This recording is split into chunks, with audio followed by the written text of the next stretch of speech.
Yeah, Arrowhead Chiefs. It's your girl, Miss Nicole. Queen of Hustle, baby. Started from the bottom, now we here. My homie at the start of his career. Let's go. Try to warn him early, hear the truth. Tune in every Sunday for the juice. Arrowhead Chief Podcast, bringing all the news. If you missed the play, come back for reviews. Freestyle. Out here repping for the crew. Post game highlights, go subscribe on YouTube. If you missed the play, come back for reviews. Post game highlights, go subscribe on YouTube.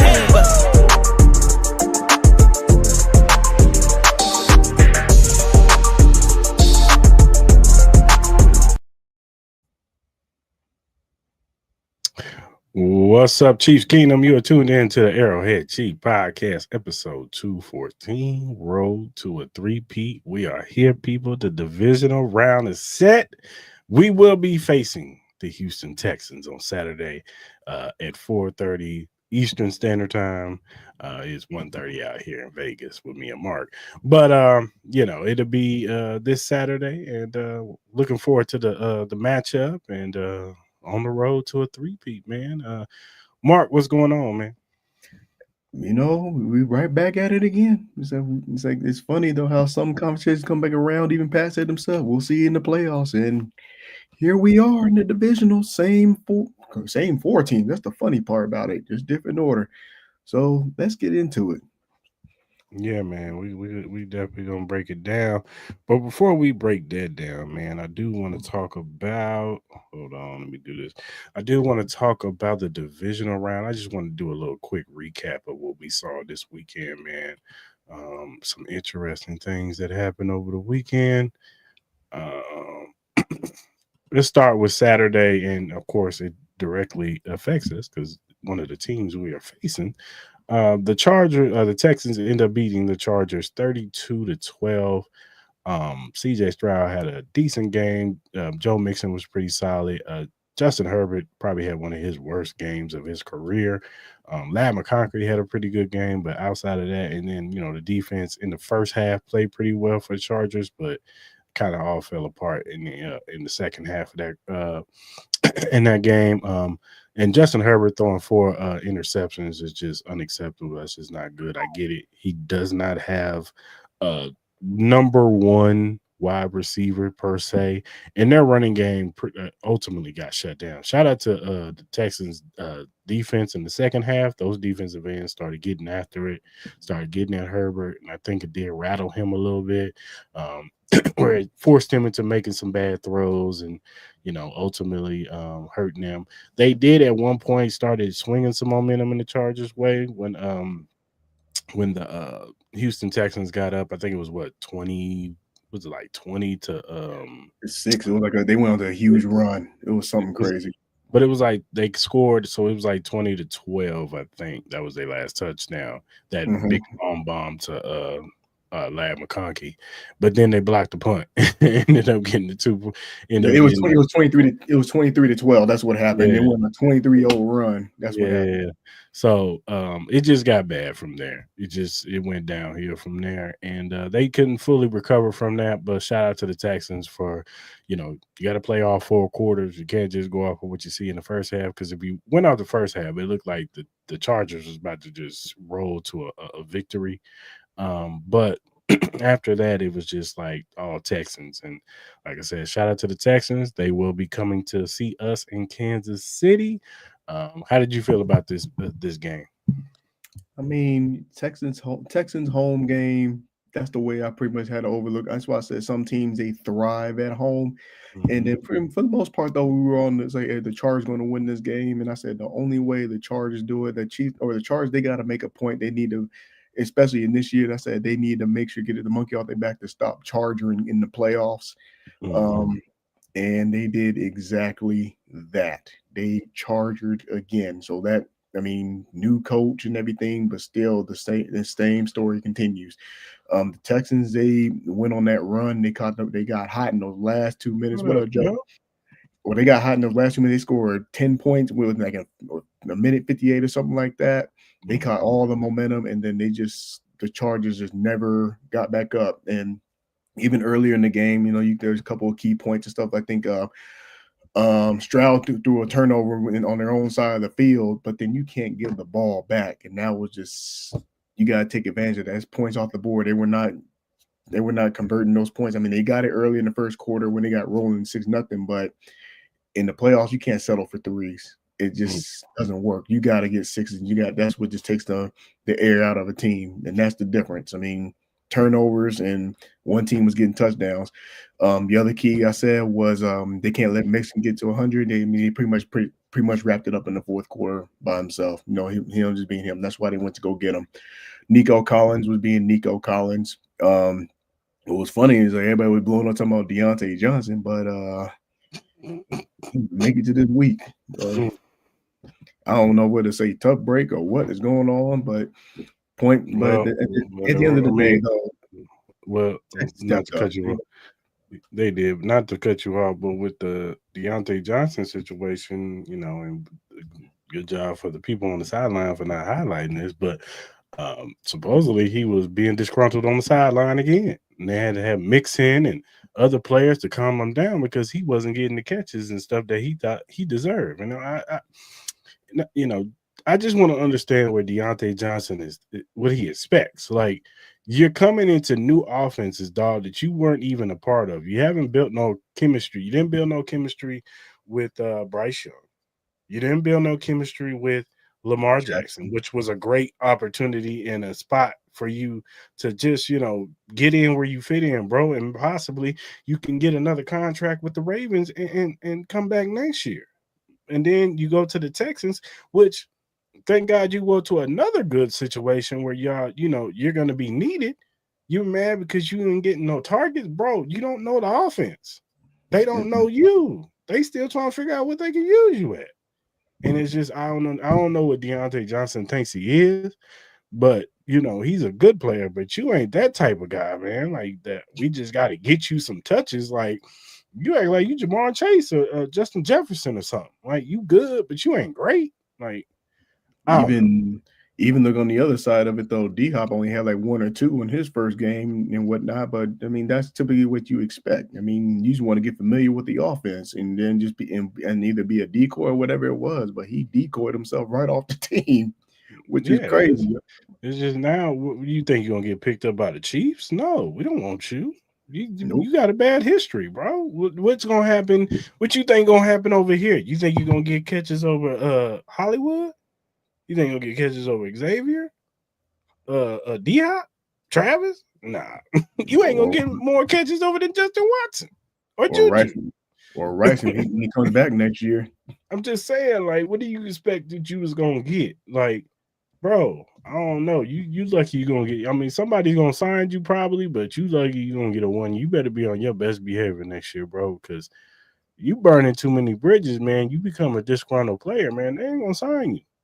I mean, he's only 28, so I mean, he still could have put himself in position for a big contract. But when you taking the 2 already as it is, I mean, it's bad. Wikipedia don't care; they still got you listed on the Baltimore Ravens. That's how it's bad.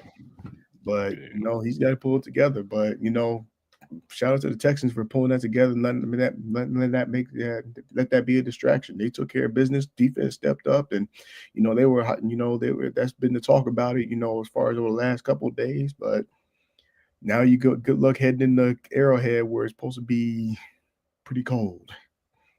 So no heaters, no nothing out there. Well, yeah, you got a heater, but not the conventional one. But going for the Texans though. I mean, Mixon got to 106. Like I said, he had to have a good game, and they got it done. Chargers, they got some questions to be had. I mean, Khalil Mack, his contract expired. So is he going to go out to free agency? Is that defense still going to be the way it is? I mean, they were a good defense throughout the regular season, but now you got to really start to really answer those questions. What is it going to look like? And it's like the story of charging still continues into the next season. Yeah. They gotta get a number 1 wide receiver over there with them. They can't just rely on Lab McConkey being the number 1. Quentin Johnson hasn't panned out as a receiver, not even as a receiver too. He's so inconsistent. One minute he'll have a really good game, and then the next one he's terrible. So he's definitely gonna have to. They're definitely gonna have to go get a number one, whether that be a T Higgins or trade for Devontae Adams or somebody of that. Maybe even get Tyreek Hill, call it Miami if if that goes south. But they got to go get a number one wide receiver or something in the draft too. So, and then they got to figure out some things on that defensive end because Khalil Mack probably not coming back. I don't know what the situation with Joey Bosa. Are they going to re-sign him? Because I think he took a pay cut to take. I think he's got like one more year on his contract. So Joey might want to leave. He might want to go play with his brother and with the with the San Francisco 49ers. So I don't know. I don't know, man. I don't know. I don't know. The bombs over the NFC. Yeah. So we'll see. We'll see. So then the night game happened. You had the Ravens beating the Steelers 28-14. And look, we talked about this in our group chat. Steelers just didn't show up, man. They laid down when the game started, and especially in that first half, it was just no effort, no nothing on offense and defense. George Pickens still, now he had a better second half, but first half he was bad. The running game, the running game was non-existent with the Steelers. The Ravens did whatever they wanted. Lamar and Derrick Henry was just putting on the show in that first half, and they just didn't let up, man, and they couldn't do nothing with it. Now in the second half, when Steelers got that 7 points, it looked like okay, they starting to wake up a little bit, but then the next drive, Derrick Henry, right up the middle, gone, and it was just they didn't look back from there. That was all they needed. That was the backbreaker, and most of the Steelers most of their plays was like 3rd and 14. And it was like, bump it. Where's Pickens at? And it was just like, throw it up to him or throw it up to Austin or something like that. It was never like no cohesiveness. There was no flow. It was just big, throw up a goal ball or, a 50-50 ball and hope Pickens come down with it. And he came down with a lot of them, but it just wasn't enough. And we all know the discourse with Tomlin. Is it time for Tomlin to leave the Steelers and part ways, and maybe he needs to change the scenery, and maybe it's time for the Steelers to go in a different direction? Now, we all know that that's not happening. Tomlin is coming back. We all know the Rooneys, they don't like change. They only had 3 coaches, really. Yeah. They had Noel, they had Cowher, and they had Tomlin. And that was it. So they don't really get off their team, their coaches, and they have a hard time getting off of players too. Like they'll let a player get down past their prime and finally be like, all right, we'll send you off or whatever. They did that with Big Ben. They didn't have no contingency plan after Big Ben. They didn't have no QB in waiting or anything like that. So they've suffered since then. They tried the Mason Rudolphs and Mitchell Trubisky's and guys like that. And that it just didn't work out, man. And even this year, Justin Fields, even though he was undefeated, we see some of the things with Justin Fields. Like, yeah, he's great with his legs, but he doesn't throw the football down the field. And the reason why they changed from Justin Fields is because of George Pickens. George Pickens probably was complaining that he wasn't getting the ball because Fields just wants to run, and he knows Russell Wilson can throw it up. The problem is you're getting a Russell Wilson that's past his prime. Like, he's not the Russell Wilson of Seattle. So it's just, I don't know. It's a bunch of disarray with the Steelers. As far as the Ravens go, they're still rolling. They're going to Buffalo. And they're I think a 1.5 point favorite over Buffalo. Early in this season, they played each other and the Ravens smoked them. So I think that's what Vegas is looking at. I think overall Ravens have more 5-star players on their team than Buffalo. With the Buffalo Bills, it's Josh Allen, and then there's a bunch of like really good players on there. There's not no like standouts, you know what I'm saying? Like, there's no Stephon Diggs. I like Keon Coleman, but he's rookie, and he's still trying to find himself in this offense. And then you have you got James Cook. I do like James Cook. I think he's a really good running back, but he's no Saquon. You know what I'm saying? So, and then, but with the Ravens, you have Lamar and Derrick Henry. Now it's going to be interesting to see if Zay Flowers comes back, because I know he's hurt. So we'll see if he plays this week. Then you have those two tight ends and Andrews and Likely. You got Justice Hill in the backfield with Derrick Henry, with Keaton Mitchell. Rashad Bateman has actually been playing really well this season too. So, and then on defense, you got Roquan Smith and Kyle Hamilton and Marlon Humphrey. And then what's his name? Justin BK, the defensive lineman. He's really good. BK. Yeah, BK. They got some good. Yeah, he's really good. He's a really good defensive lineman. He'll get after the quarterback. They got some other guys on their defensive line too. Yeah, man, it's going to be interesting to see this game, man, and how this matchup. This is going to be the big matchup for the weekend. Everybody's going to be tuned in. That's why they put it on Sunday night. Of course. So it's just definitely, you definitely had the game on there. I mean, you pretty much nailed it though, as far as with the Steelers and that whole coaching situation and all that stuff. And let's call for what it is. Mike Tomlin has actually earned that pass realistically, because he's had some crappy quarterbacks, in that transition stuff like that. But yet they still had what up, T-Bill? But they've still been able to put up on above 500. He's on a pace where there's not too many coaches where you can put in that class realistically, where they've had teams over 500 consistently as long as Tomlin has done. So he gets that utmost respect. Other coaches in that situation for that performance in the first, they probably would have got fired realistically. Had it been one of these other coaches, but because of Tomlin's resume and what he's done, he's going to get that right. And I think the only way they part way with Tomlin is if he had a sub 500 record next year. That's the only way I see that happening. Yeah. The Ravens, they did exactly what we thought, as far as they got, that's the reason. There's a reason why they got Derrick Henry, and it's just that they got the carries right. I think there's 26 carries. That's where you want them to want them at 20 plus carries, somewhere around there. Like I said, the way the Steelers came out, that did not help at all. They came out flat. They looked disinterested. Part of that looked like there was even frustration because the offense couldn't stand the field because the time of possession was completely crazy. I think that was a story like for at least two of these games where the time of possession, like if your defense is out there on the field, eventually you're going to get burnt out, and that's what happened. And that's going to be the next game we talk about. But the Ravens, they had the formula, and let's call it what it is. Part of that conversation was the Steelers having Lamar Jackson's number, but that's just Lamar Jackson has figured it out. That's just what's happening. He's flipped the script. They figured it out. They found a way to be able to get that good balance going using Derrick Henry, and of course him being a better passer in his execution, and that's helped him. I mean, he's gotten better over the last 2 years. I mean, this is why when the debate as far as statistically he has put up the better numbers in execution. He's done what he's needed to do.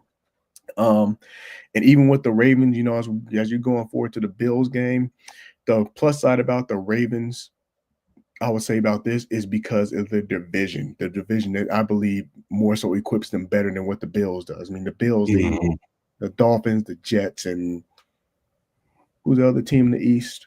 It don't matter. New England. Exactly. Oh, that's even worse. I mean, that wasn't even worth mentioning. See, that's why I didn't even care. But who you play in your division, I believe does matter in that situation, because you're talking about Cincinnati, who didn't make it, but yes, they are a tough team. And then also you have Pittsburgh.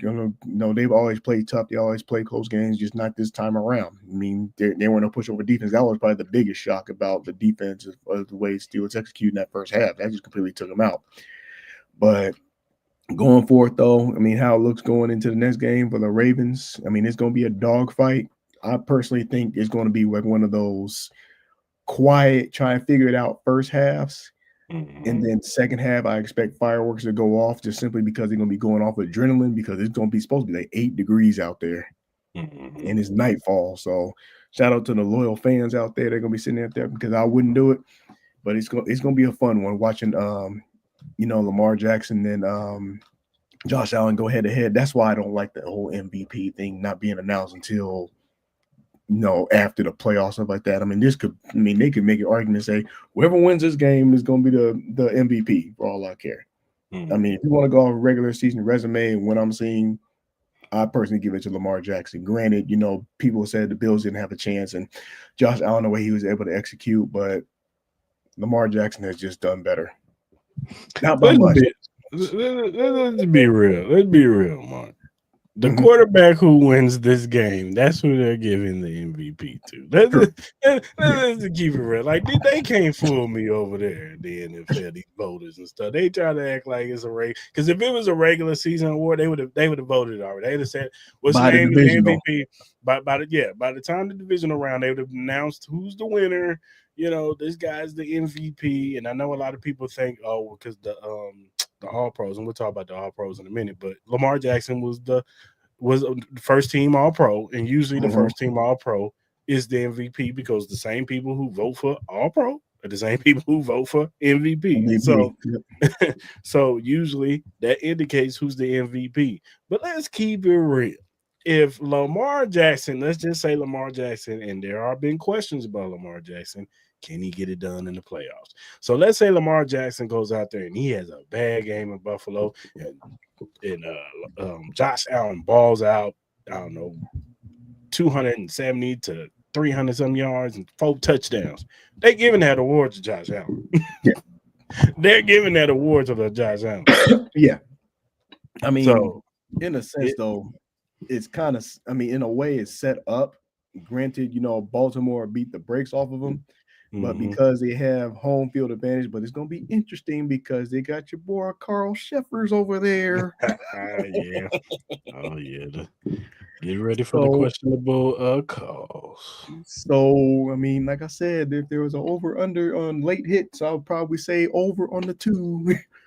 But, that's why I said, realistically, they should be announcing these awards during, before divisional and stuff like that. Kind of like how they do in the NBA playoffs, so they'll announce before the finals and all that stuff. But, we not stupid. Let's get real. It's gonna be a good game. It's gonna get your popcorn ready. It's gonna be cold though. So, and it's not like both teams aren't familiar with cold weather anyway. So, exactly. So that's what they got Derrick Henry for. Correct. So slam the over on Derrick Henry touches and yards.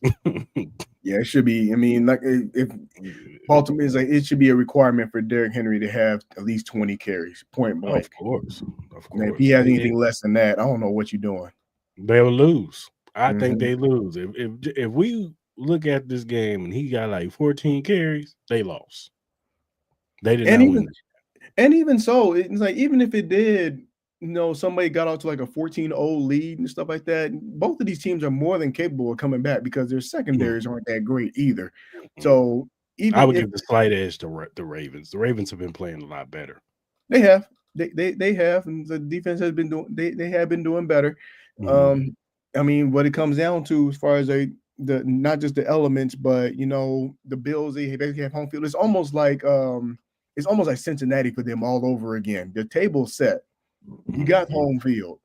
If they throw this game away, don't think we're not going to bring that whole Cincinnati couple years ago back then, because the conversation will be, when they were already counting everything. What's up? They were counting, as far as it being the Chiefs and the Bills, on a neutral field. But that was the game that never happened where they sold tickets for. So we shall see. It's going to be a good game either way. I personally don't care who wins. I just want a good game, and hopefully Sheffers and company don't mess it up. Yeah, we'll see. He's gonna have some questionable calls. He always got some questionable calls. He was trying to ruin it. Didn't we have him against the Texans? No, was it? Yeah, it was. Yeah, it was. It was the Texans. I think you're right. I'm like, oh man, we got this dude on a 3-game. Especially in that first half, it was some flags. I was like, the misholding, yeah, on that touchdown throw in particular. Carl Sheffers. Just wait for that roughing the passer on Josh Allen. That was at least 2 or 3. At least that ain't roughing the passer. At least just in the B game, man. Don't if it ain't there, or Roquan. Don't touch him. Don't hit him. You gotta play tag, or don't hit him in the head. Because the ref's gonna go over there and apologize on the sideline. Yeah. I knew that was gonna come up too, and everybody was like, "Oh boy." That was disgusting. Speaking of which, of that game, the Buffalo Bills end up beating the Broncos 31-7. It looked like in the beginning, the Broncos marched down, scored 7. I said that too. I said it was going to be close in that first half, and then I said the Bills going to steamroll. I personally thought it was going to be 24-10. That's what I predicted. But I mean, it could have been 10, but you can't miss field goals on the road. No, you can't. That was the momentum, and they just ran over. Yeah. It was too much in the second half. The offense of the Broncos couldn't get nothing going. The defense held on as much as they could, but you give Josh Allen that offense too many chances, and that run game really was the difference too for the Bills. James Cook, he balled out with 23 carries, 120 yards, and a touchdown. You can't ask for much more. And then Ty Johnson, I think he was the one was it him with the big catch in the back of the end zone? Yeah, on the fourth down. Yeah, he was the one with the big catch, and I think Curtis Samuel, he's come alive. Yeah, he took off on that route. It was just he just the bad angle, and he just took off. And that was just the backbreaking play right there. So, yeah, they was just too much for the Broncos. The Broncos, nobody expected them to even make the playoffs this year. So, and we didn't expect this from Bo Nix. He was playing with an injury though. I didn't know that though. Who's not playing with injuries? Somebody's back. Like it was like a crack or something like that, and it's not good. That's not good. Not good. But I mean, players are playing with injuries. I get that, but it was just I just knew it was like going to that, and I think I said that last week on the podcast when you were with DJ Diamond. Shout out to DJ Diamond, by the way. She did a really good job. On the show. Appreciate her. But but it was just they just completely steamrolled. We're talking about experience. I don't really like to trust young quarterbacks, with the exception of one, which we'll talk about later, because I think as far as who the coach is and their tendencies and who they are, this was the other game I said where time of possession was absolutely crazy. You're not going to beat the Buffalo Bills with the time of possession. Denver Broncos, 18 minutes, 17 seconds. Buffalo Bills, 41 minutes. You're not winning anybody's football game when a team has 40-plus minutes on offense on the field. There ain't no way. And less than that 18 minutes, you scoring touchdowns in seconds. Exactly. It was like way upside down even in the first half already. I'm like, this is crazy. But that was all turnovers, and they were running the ball. That's part of James Cook, and they were, and even their backup running back was making a couple of plays as well too. Yeah, Ray, what was his name? Ray Jackson, I think his name. Something like that. But 41 minutes on the field, they gonna need oxygen. They gonna need individual ambulances just to get them breath back. There's just no chance the Broncos had when that time of possession is flipped that bad. I don't know who was not paying attention or whatever, but when they showed that stat, I'm like, oh, of course you ain't gonna win no game.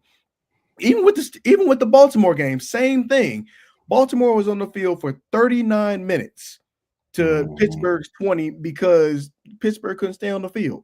Nope. Too many 3-and-outs and shooting themselves on the foot. But even going back to that one, the thing that ticked me off about it was, Baltimore is a strong team, but you have to take risks. I don't care. This is the playoffs. And, the teams that take the risks and willing to take go for it and everything, like they got nothing to lose, those are the ones who I believe and trust more. But that was the case for both of these games, the Denver and the Bills game, and then the Baltimore time of possession. There's no way a team can have dang near 40 minutes and then you expect to win the game. Ain't no way. No, not at all. Not at all. Let's talk a little NFC too. The Packers lost to the Eagles 22-10. Jordan Love had his worst game, 3 interceptions. This is why I've been screaming loud that the Packers need to go get Jordan Love. And I'm not absolving him. I'm not giving no excuses. He played horrible. But they need a number one wide receiver over there. They can stay healthy. Exactly. I don't even when he's healthy, I don't even look at Christian Watson as a number one wide receiver because I think he can run like 2 routes, a post and a 9 route. I've never seen Christian Watson run anything else. I think Reed is a better overall receiver than route him. Runner, yeah. Yeah, I think Dobbs is a better, route runner than Watson. He's just not as fast and big as Watson. But they need to get a number one wide receiver. I've been banging the table to say, hey, man, it's time for a reunion, man. Go get Devontae Adams, man. He knows the system. He's played with Jordan Love before. So he knows the culture. He may hate it because it's cold, but hell, it's cold in New York. So go back to Green Bay, man, and you'll have your best chance to try to win a Super Bowl next season. But even so, it's like normally these teams, especially, these teams that make these deep runs in the playoffs, they usually have these veteran receivers, stuff like that. And who is the experienced receiver of that core? And that really hurt them, as players were falling off. They lost their top 3 receivers in 2 weeks. One to an ACL, one got a concussion, and I forgot what happened to the third one. I know he got hurt late, but and the only one that was carrying them was Josh Jacobs. Yep. That was the only answer they had. So I guess I agree. They do need to get themselves an experienced receiver, somebody that can not only mentor, but also be a one or help with one of these other receivers develop to become a one, something. Yeah. Because it's just that offense just look. I mean, that partly that attributed to the 3 interceptions. I get that. But it just didn't look good at all. And even the Packers going in, they were kind of hitting speed bumps. And when you don't have that rhythm, it's going to show. And the crazy part about it was the Eagles weren't that great. No, they weren't. Not at all. No, that offense is it looks predictable. Like it just does. It looks predictable. None of the wide receivers were getting over AJ Brown or Devontae Smith. If it wasn't for Saquon, they might have still even lost with the 3 interceptions. Or realistically, Goddard getting that big break because they just couldn't tackle. And that's another subject to talk about too, as far as availability of a particular corner. But that's Jair Alexander. You said it. You went there. Hey, my man. Like you can't complain and be all frustrated and flustered if you ain't on the field, bro. Like, look, when you on the field, you probably a top 5 corner. I've said it. You're one of the best. But the problem is you can't stay on the field. And I look, injuries is sometimes it's just out of your control, and it is what it is.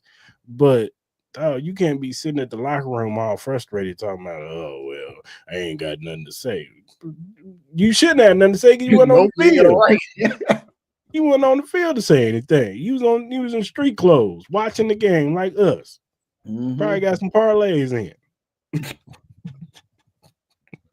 No, but seriously, like I'm sick of these players, man. They get frustrated, and it's like, why are you frustrated? Like it'd be one thing, like if he was out there. And look, the defense actually for the Packers didn't play bad.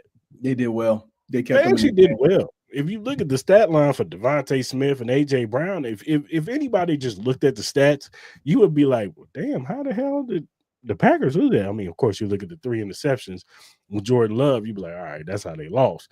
But still, it's just like, it's not like the Packers defense was bad because, like I said, that Eagles offense was not great at all. No. Like, they better get it together because they got the Rams coming in, and the Rams look like they rejuvenated.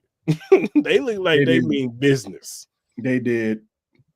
And we'll get into them in a minute, but the Eagles got to get it together. Nick Sirianni, you are playing for your coaching career, buddy. Yeah, I'm telling you right now, you get stomped out by the Rams, I don't think you make it on the plane, bro. Or you don't make it back home, man. Make it in the locker room. They're gonna do you like Jeremiah Mayo. If it ain't this game, it'll definitely be next season because this next season they're going through a gauntlet. I think 11 teams are winning teams. They have to go through the AFC West next year. Yep. And they have to go through another tough division next year.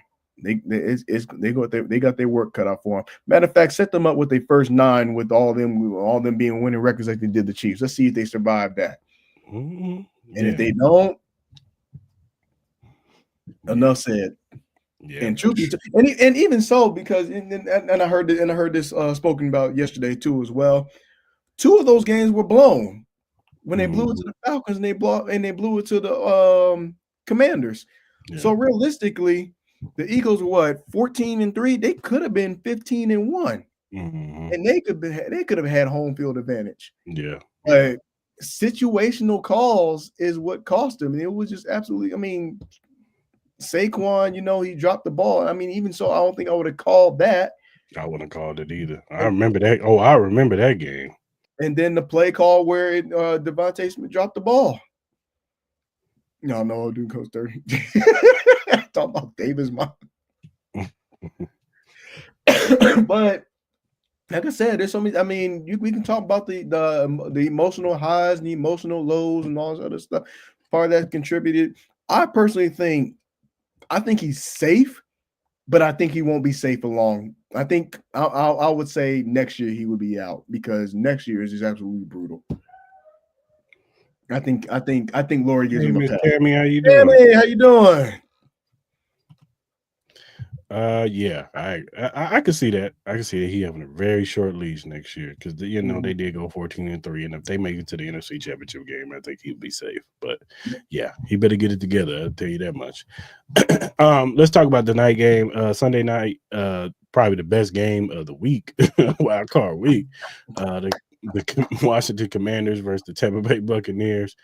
Look, man, this game was really good. It was a good back and forth. But I'll keep it short. 2 things.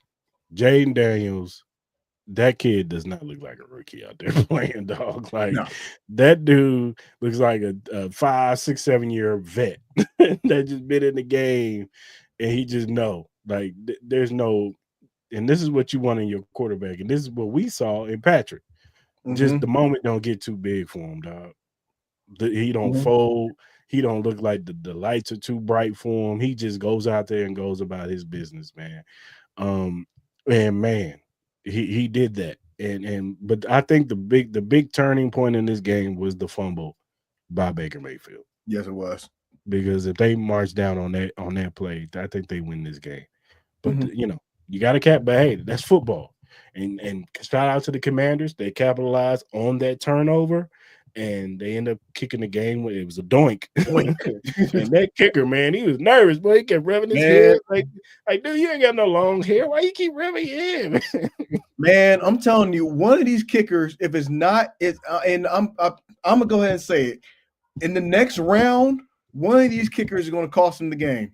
Yeah. I don't know which game it is, but one of these kickers is gonna cost him. Lord, don't let it be our game. No, it better not. It better not be. I don't even want to see nowhere near that 3-point. It shouldn't be. But one is going to cost them the game because just the way kickers have been all year long. I mean, it's been rough. It's just called for what it is. Yeah, it's been a rough year. That thing hit off the upright. I'm like, please bounce in. And then it just swerved it. I'm like, you can just count. I'm like, you was almost packing your bags, buddy. You were that close. Yeah, but. Even with that game in itself, you took the words right out of my mouth. And you know what? This is the difference between the Commanders and even the Steelers. And I will say this in this situation. Commanders play like a team that they were the only road team that played like a team that had nothing to lose. Yeah, the way the game was being called, they were running their offense. Even if they had I think they had 2 times or 2 occasions where they didn't convert on a 4th down. That coach believed in this kid and they believed in this system, and the team rallied around their quarterback. I didn't get that with Russell Wilson down in Pittsburgh. I don't get that at all. Will he start again? Maybe, because the quarterback market ain't that great, realistically. But even so, I said every single time there's always that one young team that's just hungry. Yeah, and they happen to go against the right opponent. And truth be told, I want to say the right coach going against the right coach, because we're talking about a coach in I mean we call him Scrunch Face, but Todd Bowles. I like him as a DC. I personally like him as a coach in general. He's got an old school mentality, but he does not have the go get it. He's one of those coaches that will play for overtime and go and have the killer instinct. He's just one of those coaches. I like him, but it's just I like Todd Bowles. I like Todd Bowles too, man. Look, I'm all for. I don't want my brothers to get fired. I ain't trying to call for his job, but I just posed the question to y'all, like, what is Todd Bowles? Like, I know his defensive schemes is one of the best, and his blitz packages and all that good stuff. I know the X's and O's, but outside of that, because you got to do outside of that, because like, look, Andy Reid, his X's and O's are one of the top tier, and people steal from him all the time. But it's outside of that makes him a great head coach, is his relatability to other players and how they migrate to him and how they love him. And he knows how to, he could talk to one player this way and he could talk to this player this way. He knows how to do that, get the best out of you, and let your personality hang out and all that good stuff. Like, Todd Bowles just stands on the sideline, no matter if they're winning or they losing, and his face is scrunched up the same way. The only time I see him smile is after the game and they win. He's just all of a sudden I see white teeth. I'm like, oh, he's happy. I thought he was mad. But and truth be told, the way that he calls the game situationally, I think that's probably. I mean, I would probably put Baker as a tier 3 right now. But that could be the difference as far as it's just that belief in, from the coach to quarterback. That makes a huge difference. And that's why, even with Jaden Daniels, that's partly why it's translating over. I hope they play with that same energy. I personally think, typically with young quarterbacks like that, they get that emotional high, they get that big win, and then usually doesn't go well the next game. That's typically what happens. But regardless, I want them to keep that same energy. You're talking about two coaches, that are very aggressive in style. You're talking about one on the defensive background, and I think that will help Washington in the next round because of his defensive background. I mean, I want Washington to prove me wrong, or I want Jaden Daniels specifically to prove me wrong, because just typically what happens is like they get that high, they go to the next round, then they get drubbed. That's typically what happens. Yeah. But if Jaden Daniels, I'm not saying he has to win the game next week, but if they can keep them close to where it's even like the last drive, I mean, they've had a successful season. I look forward to what the next year brings. That's why even I think McCarthy got out of there too. That's an all opinion. But the Commanders, they got something special. We even knew that. I mean, a year ago, they just had to have the right head coach, and they found it. They look really good. Yeah, a lot of people were off the Washington Commanders. I said, I don't know. I haven't watched Jaden Daniels before. I was like, I don't know. This division is not that crazy. Like, I mean, the Cowboys and the Eagles, but I predicted the Cowboys weren't gonna make the playoffs this year, even if Dak had stayed healthy. I just didn't like their offseason. And then, Philly, we had our questions about Philly because but Nick Sirianni and that whole situation the year before. And we see that, they're winning these games this year, but they still don't look right. And I don't know. Washington could possibly get a wild card because I just think that this kid is going to come in and turn some heads, because he did the same thing in LSU, man. He was really good at LSU, and especially in the back half of his season at LSU, he was just really good. I'm not too much surprised about Jaden Daniels and how he's looking. He always had a mature game. Yeah, he does. He does.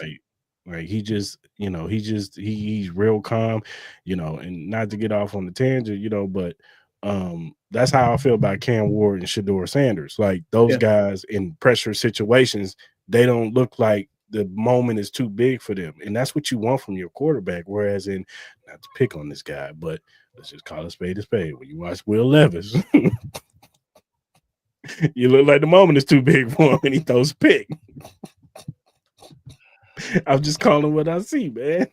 Daniel Jones. It just looked like the moment was too big. When Daniel Jones, you saw the moment get too big, he just folded. It is what it is, man. That's and what even you want. so, going in realistically with these young quarterbacks and rookie quarterbacks we're talking about in general, I mean, he could have easily overlooked. They've come in hot. They've done everything that you could possibly ask them. I mean, you could talk about yes, they had some bottom feeders, but those two games, and I'm looking at when they beat the Eagles and then also beat the Falcons, who were contending. That stuff matters. Yeah, it does. Because you're talking about it. I mean, it's important to have your chemistry come in hot, and then for them to have won 5 straight, now 6 with their playoff win. That stuff is like it contributes, and sometimes, I mean, we overlook those things and we overlook those situations and stuff like that, and then all of a sudden they just catch fire at the right time. So it's all about momentum and being healthy, and they look good. So going to the next week, I'm not overlooking them. I mean, I have my theory what might happen, but Jaden Daniels proves me wrong, and if he outright wins it, I don't know. I might be a believer. I might be that much of a believer. Like, you almost like, can they really make it to the Super Bowl with a rookie quarterback? I mean, they still got some team, but I don't know. It's gonna be interesting. Their offense is really good now. They do got to fix that. They can't go into Detroit without a running game now. They can't. They got to run. You got to run the football because you got to. It goes back to what you're saying. Time of possession. You got to keep that offense on the sideline because if you don't, golf will make you pay. It's gonna be a long day, bro. Which I'm hoping as a boy, because that's usually how it happens. It's gonna be a long day because that defense is great now. And they got the defense ain't great. Playoff defense is not the same as, I mean, you passed the first test with Bowles, but I mean, especially considering the way Detroit coming off. Yeah, and they getting some people back, so we'll see. Let's go. And then yesterday we talked about it earlier in our group chat, but this is yesterday's game. The Rams-Vikings game. Rams beat them 27-9. Sam Darnold, is always going to be the main cog in this. He didn't have a great game. He had a costly turnover, and a fumble, and scoop a score. He just looked off. His offensive line didn't do him any favors, but I do feel like some of those sacks were on him. He held the ball too long. There were some times where he was just holding, trying to wait for somebody to get open. And these quarterbacks, they just got to learn, man. You got to live for another down, bro. Just throw the ball away, because at the end of the day, this is a time of possession. This is a possession thing, a field possession thing. You got to do the best for your team to get good field position. So you taking a 10, 11-yard sack, that hurts you. So throw the ball away and just punt the ball where you at. You know what I'm saying? So, because it wasn't like after that first touchdown, it wasn't like the Rams were really, really killing it. It was just, they did enough. That defense kept them in the game. Their running game was solid. That hurt. Yeah, their running game was really solid. And the Vikings running game, they couldn't get nothing going. And then not getting the ball to Justin Jefferson in the second half.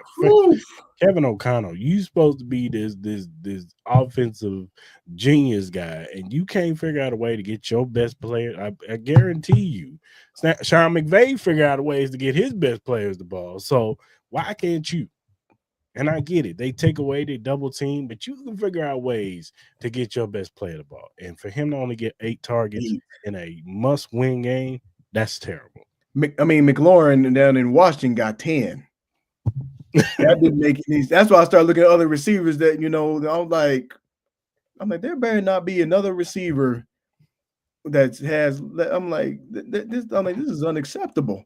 Yeah. But, the way, it didn't even feel like a neutral site game for this score to be in the performance that they had put up. Exactly. I was expecting, initially I said the Rams were going to win by 3 at home, only mainly because I felt like as far as with the home game, I thought they would benefit off of that.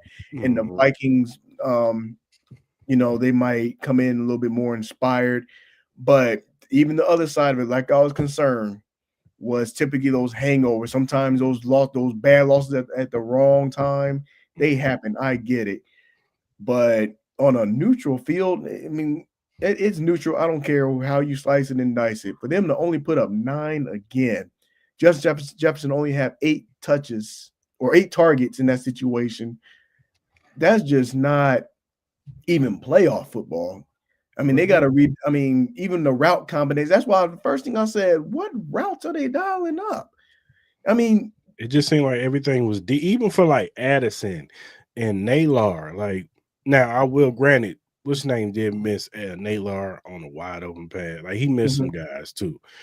So like I said, it ain't all just Kevin O'Connell. Sam Darnold has to, make the throws and fit some of this blame too. But still a lot. But still, dog, you gotta.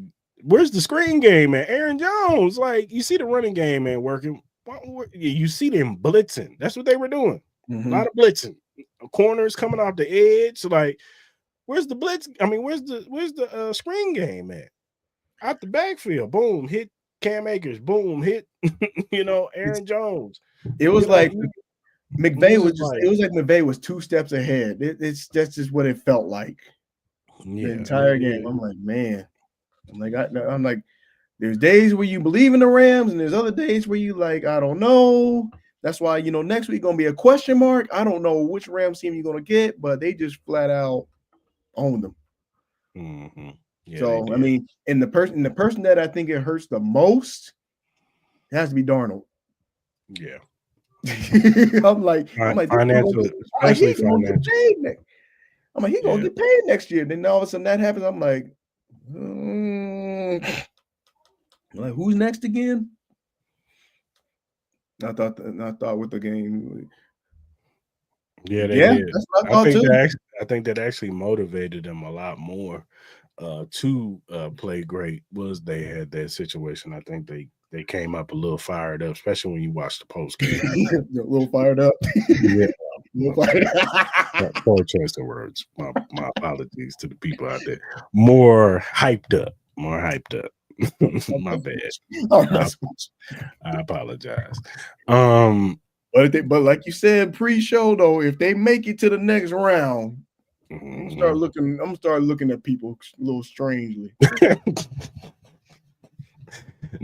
Shout out to the Rams, man. They handled their business, man. And they did what they. Because my question with the Rams was they did not look, and I ain't counting that last game because they sat everybody. But the game after the 3 games after the Buffalo Bills, their offense did not look right at all.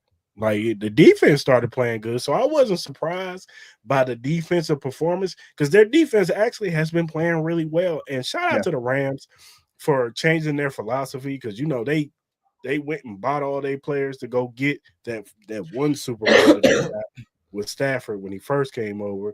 They had all them bad contracts. They got out of those bad contracts, and if you look at the list of players that they got on that defensive side, most of them draft picks. Yeah, from Verse, Fisk, Young, Cam Curl, they got some good. Most of them dudes are young guys. They took the Chiefs philosophy and got younger and faster on the defensive side. And part of that is coaching too. It's just okay. I mean, McVay is probably top 3. They bought into the system and stuff too as well. And they just everybody's concerned was well, what's it going to look like without Aaron Donald leaving all this other stuff. They doing just fine. They here. They in position. However, I'm gonna start looking at the writer of Ballers a little bit funny. Like, how did you know the Rams and the Chiefs would be this consistent late? Who said that? I'm just looking. I'm watching Ballers, and I'm sitting there thinking like they was talking about the Rams and the Chiefs a lot. Now, how did you know? No, I'm serious. Think about it though. Melvin Gordon freeloaded to a ring. And he was on the show with Ballers, and they were talking about the Chiefs. And DeAndre Hopkins was on like that last season, and he was the storyline was about the Chiefs. So how do you know when you have a conversation? What do you know? It's the part of the script, man. It's the script. It's not the riff. It's not the refs. It's the script. The Ballers got it. It's part of the script, man. You know what I'm saying? 3P. I ain't mad at it though. You ain't about the Chiefs, but just a sidebar. Hallmark, you better not make another movie about the Chiefs. I don't want to do this. Oh, it's coming, part 2, man. You got to do the sequel. You know what I'm saying? Don't you do it. Do it like they did back in the days where they made it about the bad teams. Remember how they had Little Giants back in the day and everything? Do that. No, they're gonna do Little Chiefs. That would be terrible. Little Chiefs, man. Sterling gonna be in there. Patrick Mahomes' older daughter. Matter of fact, shout out to Patrick Mahomes and Brittany for having their third daughter. Was it Golden Ray. Yeah, shout out to them, man. Dope name, by the way. Yeah, silver. They got sterling, bronze, and golden. Yeah, that's dope. Nice. Shout out to them. But yeah, shout out to them, man, for their third child. Mm-hmm. All right, man. I want to talk about the Chiefs, man. We got some all pros, man. Mm-hmm. Creed Humphrey, Joe Tooney, and Chris Jones are first team all pros. And then Trent McDuffie was named second team all pro. I think the first team corners were Patrick Surtain and Derek Stingley Jr. Yeah. And I think in the slot, I think they had Derwin James in the slot. Oh, no, Marlon Humphreys. Yeah, Marlon Humphreys. And then he was second team corner with, I forgot the other guy. And I think Derwin James was in the slot for a second team. Mm-hmm. But yeah, shout out to Chris Jones. We all know Chris. I know everybody looks at the sack numbers and be like, "Oh, he only had like 5 sacks this year." Yeah, but he was number one in like pressure rate, and double teams, and all that stuff. Like he was top tier in all that categories. And if you know, I know. And Chris Jones Henderson wasn't dealing with that, and he was the number one sack getter in the year. Yeah, Let's go for what it is. Yeah, he doesn't deal with double teams like Chris Jones. Hell, sometimes triple team. So, this is why George Karlaftis and Charles Omenihu are very important to this defensive line because Chris Jones gets double teamed and triple teamed. They have to have success too. So that's why that's why it was very encouraging what we saw when they played the Steelers because for them to not have Chris Jones in that game and those guys to get off from Dana to George to Charles, all of them, you know what I'm saying, for them to get off like that, that was very encouraging because it was like, okay, this defensive line, if Chris Jones were to go down, we still can have trust in them that Spags can still dial it up and those guys can get after it. So, but all these guys are well deserved of their all pros. I know everybody, Patrick Mahomes did not have an all pro season. No, he didn't have all pro. He didn't have a Pro Bowl season. He didn't. Be honest. And let's be honest. And I know people don't like to hear that. Look, we all know Patrick is the best quarterback in the league. We all know that. You know what I'm saying? 15 is the best. And when it matters the most, that's when he shows up. I think he's at this point. He don't care about the numbers, man. He don't care about none of that stuff. And look, who's to say, you know, if Rice and Hollywood and Xavier were all in the lineup together in the beginning of the season and none of those guys get hurt, maybe he puts up the numbers to warrant him to be an all-pro MVP candidate and all that stuff. And maybe next year we get to see that a little bit. But this season, you know, he had to kind of change his stuff up because they had to change the playbook a little bit because of the injuries. Hollywood goes out, and also the tackle situation. The tackle, the left tackle situation. Like it was just a lot of turnover. As Isaiah Pacheco goes out, you know what I'm saying, in the second game of the season, like it was just it was injury after injury after injury after injury, and it was just like they had to switch up their philosophy. They had to go to a power running game with Kareem Hunt, essentially, like, you know what I'm saying, and pretty much run him to the ground. So, so like I said, these guys, the ones that got called for all pro, they're very deserving. Shout out to these players, man. And hey, man, they got the list right. I didn't have much to complain about or argument and stuff like that. I mean, as long as McDuffie at least got second team, I was good with that. If he was left off, that might have been a whole different conversation. But I mean, it is what it is. Would have been like 20. I mean, we knew the story in Buffalo. We know that. I mean, stick to the script, Joe. You know, it's like we know every year the Buffalo always gets their Super Bowl in September, October, and November. We know that. That on some things never change, and they always hype up Buffalo, and you know everything's come around full circle. And then they had the Chiefs ranked down as like the 4th best team or whatever, and they only had one loss all year long. We seen it. We seen the script. We know the script. We know how that goes. And even so, see, this is what I'm talking about. You know, the funny thing, you talk about Kareem Hunt. Remember there was a conversation in the Ballers about the backup too. I'm just saying. He's stuck on back of Ballers, man. I'm just saying. Coincidence or not? I'm just saying.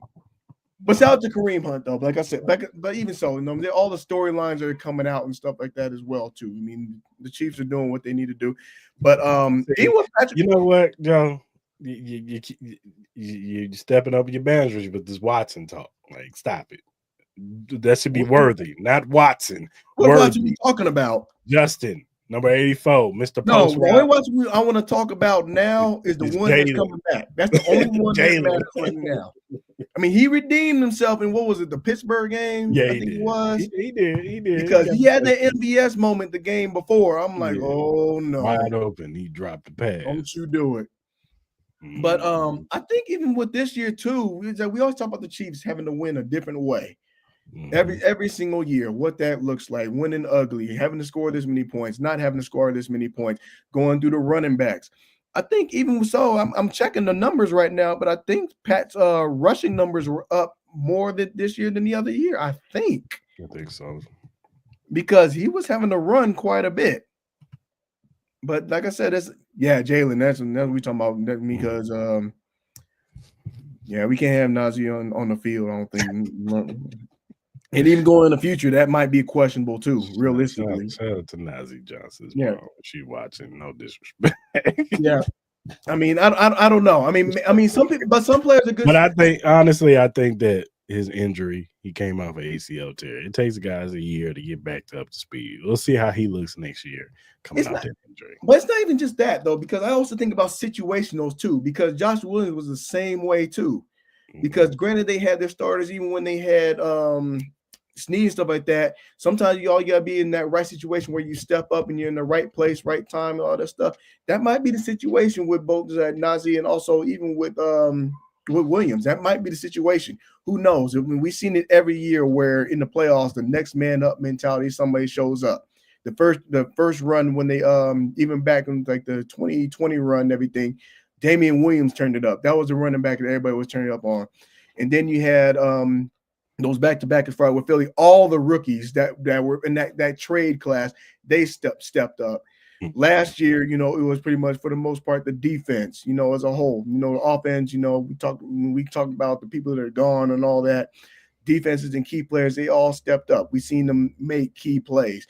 And that might be the situation even going in this playoffs. So what is that going to look like? Is it going to be running the ball? Is it going to be a combination? Is it going to be a combo, which I could see with Pacheco and also with Hunt? It could look like that.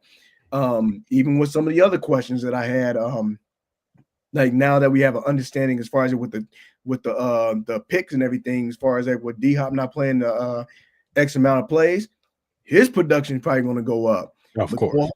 McCole Hardman, he comes back. That's going to be interesting how that looks. Hollywood Brown, he's got reps. How's that going to look? And we always talk about, everybody's talking about as far as with the struggles of the tackle position and what that looks like going forward and who's going to start. I think I would not be surprised if Reed has that stuff dialed up, because it's almost like the language of the Chiefs, if a real Chiefs fan knows that, is knowing how to be versatile. And that's part of the problem that I had with Justin Jefferson in particular. Everybody going to know how to run the short routes, deep routes, whatever.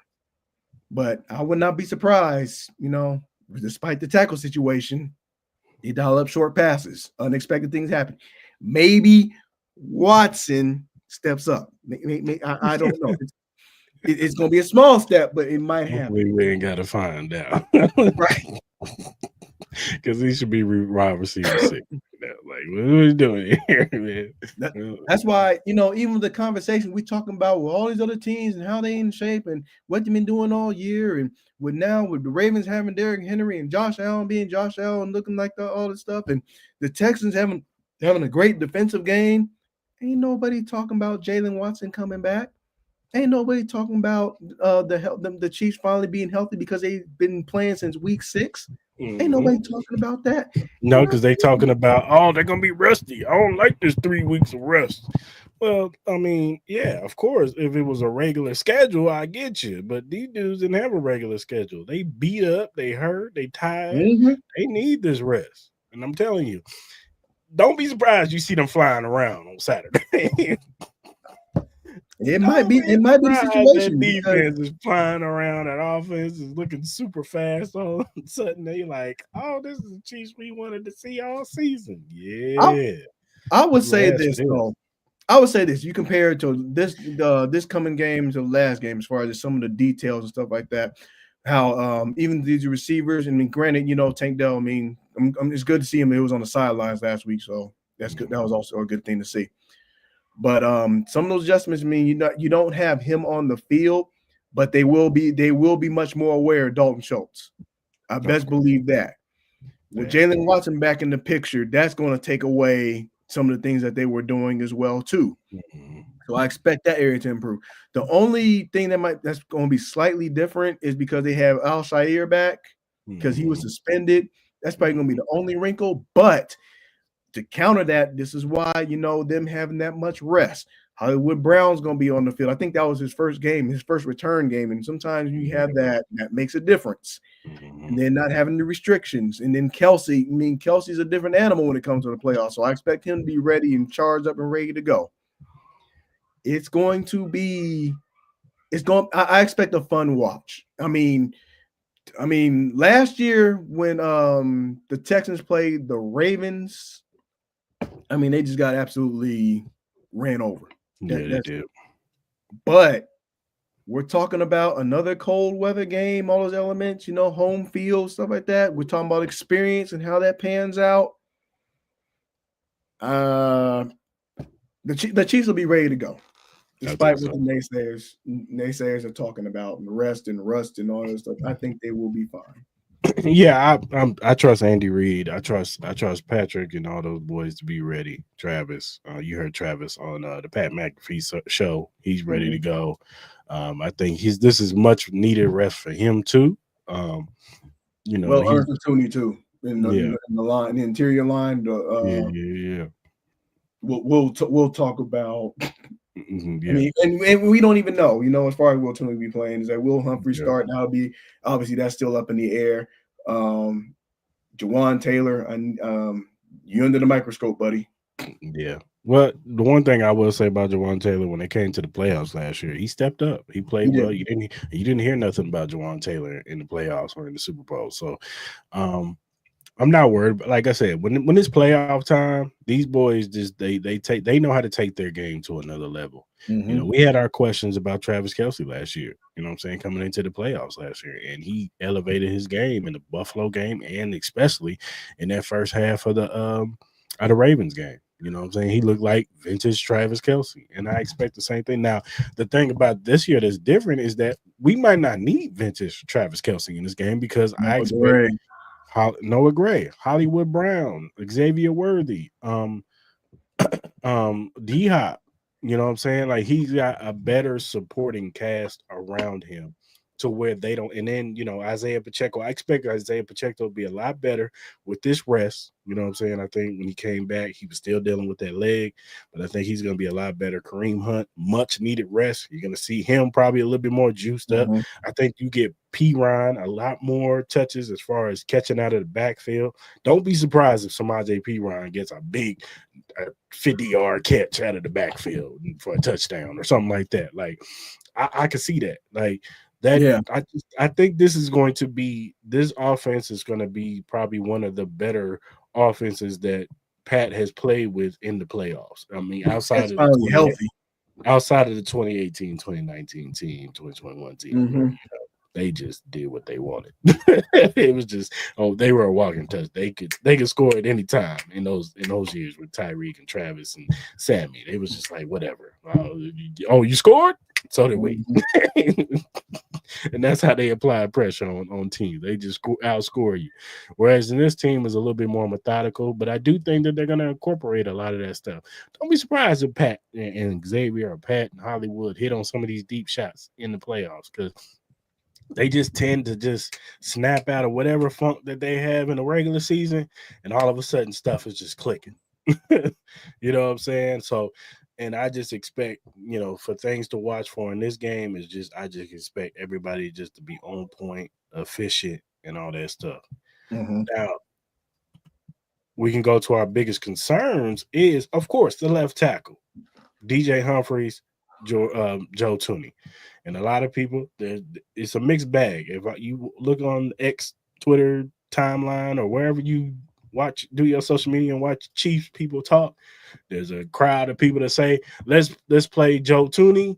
The thing was good and everything was right. And the 3 games, we look good. Our offense looked good. Now, if you watch guys like Seth Kaiser and some of the guys who break down film, they will tell you that they helped Joe Tooney a lot with the quick game. They got the ball out real fast, and if Patrick doesn't get the ball out real fast, there some of those could have turned into some sacks. So, and we all know Joe is very good. He's a quality left tackle, but he's an all-pro left guard. And then there's a side of people who want DJ Humphries out there because you want a left tackle playing left tackle, and you want Joe Tooney playing his position where he's great at, and you expect Andy Reid and them to do enough to help Humphries out with a chip. The thing about Sua Mataia is that he's not used to having somebody chip for him. So it was hard for him to do that. Wanye Morris, he was good, but the leg injury started messing with him. You know what I'm saying? And he's a natural right tackle. There was no coincidence why he played better on the right side. DJ Humphries is a natural left tackle, and I expect Andy Reid to do everything he can to help out DJ Humphries with Joe Tooney next to him. Instead of having Tooney and Caliendo, you'll have DJ Humphries and Joe Tooney on that left side. So they're going to be able to help each other. Tooney will be able to help out Humphries too. And you send a chip, you send tight ends on that side, all that good stuff to help him out. And, at the end of the day, if DJ Humphries can give us solid quality Donovan Smith snaps, we'll be fine. Yep. We will be fine on that left side. And if it doesn't work, if DJ Humphries is giving up sacks and it looks bad, I'm sure he's going to be on a short list, and you don't be surprised if Joe Tooney's back at left tackle. What's the name? Already said they're rotating them in, and I'm fine with that. I am fine with that. I heard Carrington on the 96 The Fan today. He was talking about, his pushback on that is that the worst case scenario is an injury happens, is why DJ Humphries is out. I'm like, no, that's not necessarily true. If DJ Humphries gets beat a few times and Pat gets sacked and it messes up a drive, I can see Andy Reid be like, all right, I've seen enough. Like, it's just mainly the benefit of those is like if Humphries is able to produce and just stay and keep him upright and whatnot, and then having Tooney is just getting that interior run back, getting that going because that's important. Exactly. The way that Hunt, even Pacheco, the way that they run, because you're getting a change of pace. I mean, Pacheco is such a violent runner, so him having Tooney in this natural spot matters. And even with Hunt too as well, because the thing you got to love about Hunt is that he's one of the few running backs in this league that knows how to fall forward. It's very rare that you see him getting stuffed or anything like that. Even if it's a yard, he's going to fall forward for that yard. And, I think even with Pacheco, I think part of it too is I try not to get on him too much about it.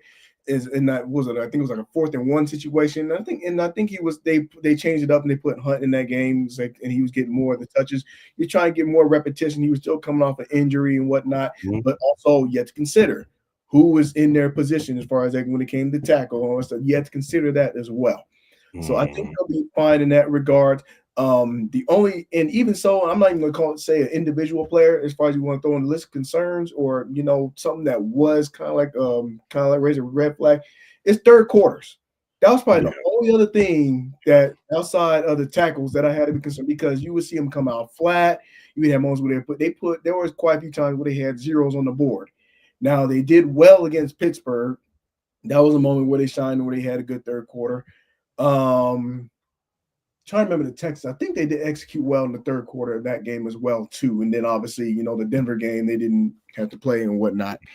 But that's going to be the other thing to look forward as well, how they execute in the third quarter. Is it going to be killer instinct mentality? But that's all about personnel and availability. I think they'll be fine when it's all said. Yeah, I agree with you. Third quarter, they got to be efficient in the third quarter. They can't have these droughts where they go into these 3 straight back-to-back or back-to-back 3-and-outs. You know what I'm saying? Like the Chiefs can get like that sometimes where they go up a couple scores and then they punt, and it's just like, here we go. But part of that too, and even so, my theory about that could be regular season boredom. It's almost like the season is practice. I mean, you don't want to, but at the same time, I mean, part of that too is just preserving your health, and that's what some other teams are battling. I don't think it's as big of a deal with these 4 teams that are remaining standing in the. Well, maybe the Texans more than any other team, because Ravens, they don't really have any issues. Bills don't have any issues really, and the Chiefs are pretty much. I mean, obviously the only one is more on IR.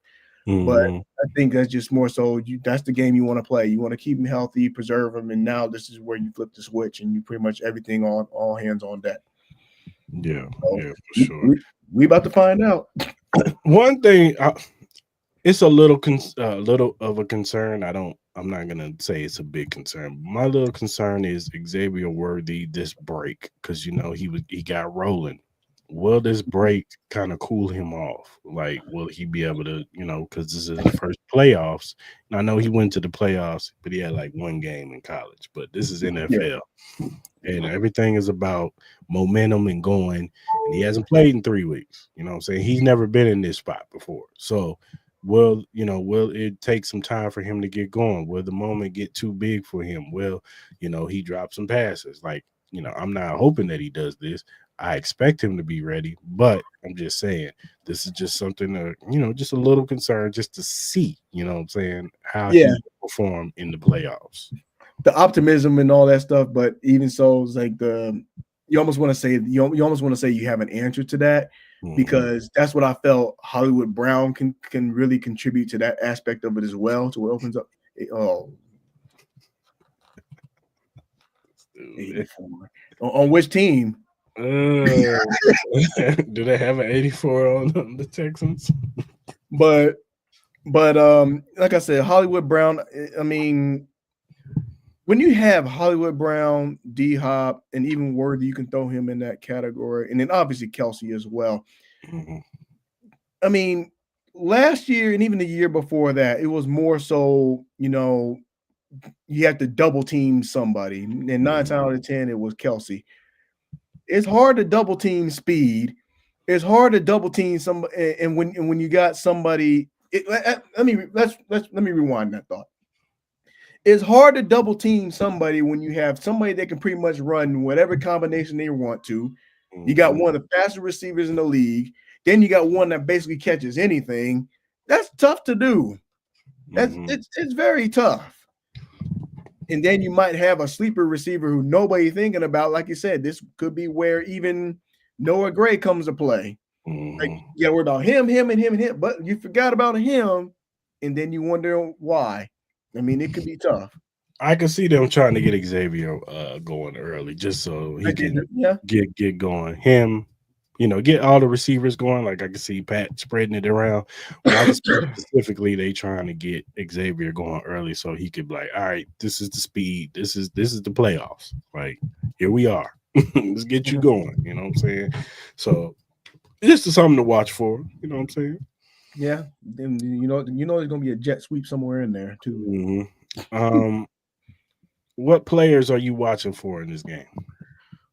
Ooh. Players that I'm watching. You know what? Granted, we don't really know the situation. I want to see how Pacheco responds. I feel like he's overdue.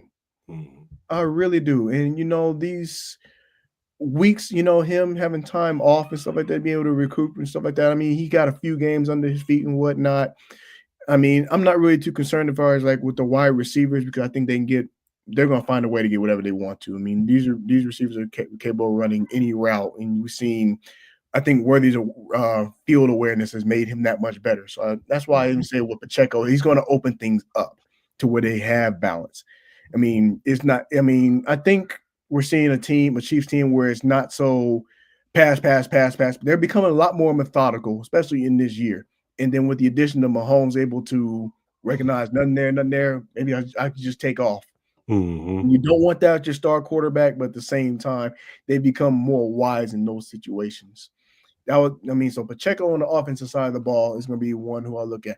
Now, defense, if Watson is good to go, we want to make sure with him, can he be the same player that he was last year, late run, even early in this year? Because, that stuff makes a difference. That helps shape things, as far as how things go. Obviously, you want to talk about the O-line, obviously, because I feel like, and this is more respect to Spags. Spags ain't dial up nothing yet. He ain't been in his bag yet. As far as everybody talking about, specifically a particular group of fans, which I really don't care for, them throwing away the game. They ain't gonna show you the playbook. I'm not concerned about that defensive line. I would not be surprised. I'm gonna say 3 sacks is their minimum. I would not be surprised. And I'm pretty sure they're going. They have Nico Collins, and I'm pretty sure, and you're gonna have to watch Schultz and stuff like that. But some of the time that Stroud, I don't think that's going to happen in this game. They're going to be more cautious of that, because what was happening in the last game was receivers were getting down the field. He was having time, and then somebody would just slip out, and then the yak yards would kill him, and then we have a first down. I think Jalen Watson is going to be that guy, and how he makes the whole thing go. McDuffie, he's going to be McDuffie. Reed is going to be Reed. Bolton, I think he'll still be fine. Tranquil will be fine. So let's see if Watson's still going to be that same guy. I believe in him. I sound like Broussard. I believe in you. So why this defense deserves to get the respect that he deserves. Yeah, on the offensive side, I'm looking at Hollywood Brown to see how much they rev him up, see how much his chemistry, he had built some chemistry with Patrick in the offseason. Let's see if they try to, push that out there in the playoffs and see how much more he gets in the playoffs. Same thing with D-Hop too. I want to see his touches go up too. I'm with you on the running game. Let's see this running game flourish and improve. I want to see what Kareem Hunt and Pacheco does, and mixed in with a little bit of semi JP run on third downs, especially. Then of course, left tackle DJ Humphries. Can you hold up? Can you hold up to where we could keep Tooney at his natural position, and that could help the running game out? And then on the defensive side, I'm with Kareem. Give me Charlie O. Yeah. Charlie O, man. Can Charlie O continue to look how he's been looking since he's came back? He hasn't missed a step. So let's see him get revved up in the middle with him and Chris Jones. George Karlaftis too. I'm looking at him too. I want to see George to continue to look. He looked good in that Steelers game. He stepped up his play since Charlie O came back in the lineup. But I want to see him continue that, in the playoffs. And then I'm with you, Jalen Watson. But I'm more so looking at Brian Cook. Yeah, I want to see Cook. I need Cook to look like he was looked before. I know he's coming off that injury and that leg injury, and it's all mental. But Cook is very essential in that deep. There's been some times where he's gotten beat this year. So I need Cook to step it up in the playoffs this year. Justin Reed, I don't know. In the playoffs, he tends to play well in the playoffs. He's very, especially in the run game. He steps it up a lot. I'm not worried about Trent. If Jalen's out there, you can play Trent in the slot and let him go. I think he'll be on Nico a few times, but I'm sure they'll put Jalen Watson because of his height and his size. He can match up a little bit. He can match up a little bit better with Nico Collins. But definitely, I'm looking at those few players right there as far as this game goes, for sure. Because I'm not worried about the linebackers. I think the linebackers will be fine. Leo Chenal, I think he's going to be a stud. So Hicks been balling too. Yes, he has. Yeah, and he had some time to learn. Even that's if there's anything to really take from that Broncos game, like as far as that Week 18 game, I feel like a lot of these young players and everything. Seeing Nazir, I think Nazir is going to benefit actually get more time on the field, like in that game in particular. Some of the Jones, Williams, all of them. I think that's more their learning opportunity. That Week 18 game. Let's just be real. They ain't playing at all. They just trotted them boys out there and was like rerunning cover 2 and rerunning base. I'm talking about basic cover 2, cover 3. They just wasn't showing nothing. Madden cover 2, cover 3. No scheme, no nothing, no stunts, twists, none of that stuff. Just go out there and just try to cover your man. And it was just like what do you want Nazi to do? That's all you want. That's all you really wanted to see, because you know what I mean, you didn't have all your natural players anywhere that would usually have instincts and stuff like that. I mean, heck, they even brought in a player from that had been going around the league and stuff like that. That wasn't really too concerned. I said these boys can really benefit as far as they want running with, especially with a team that needed to get in. So I think that there was an opportunity where they could have benefited, learned from. I mean, one example is how they could have handled the situation as far as that catch in the back of the end zone. How could they handle that differently? I mean, there was opportunities for them to learn and grow. It's like you start to see little pieces here and there. But I think we mentioned all the, and also the other concern too, obviously Butker. Yeah, that's a good one.